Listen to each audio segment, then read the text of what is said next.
Welcome to Burlap Teachers. Enjoy the video. In this video, I will explain how to make a glider with a rubber band. First, gather your materials. You'll need lightweight balsa wood or foam sheets for the main body and wings. A strong rubber band, a few paper clips, and craft glue are also essential. Don't forget your basic tools: a ruler for precise measurements, a hobby knife for cutting, and some fine grit sandpaper for smoothing edges. These items will form the foundation of your flying machine. Next, let's build the main structure. Cut your fuselage to approximately 8 inches in length, ensuring it's straight and sturdy. For the wings, aim for a wingspan of about 12 inches, shaping them for optimal lift. Carefully attach the main wing to the top of the fuselage, making sure it's centered and level.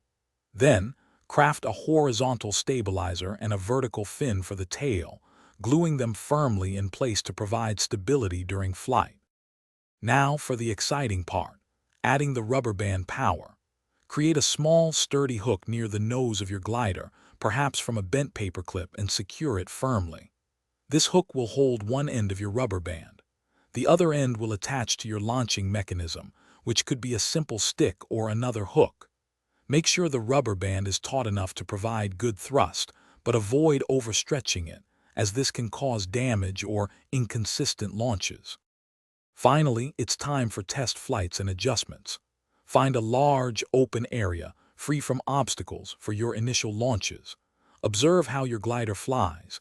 Does it dive, climb too steeply, or turn unexpectedly? You might need to adjust the wing angle slightly or add small amounts of weight to the nose or tail for better balance. Experiment with varying the tension of your rubber band to find the sweet spot for maximum distance and smooth flight. Happy gliding! Thanks for watching. Consider subscribing if this video helped you.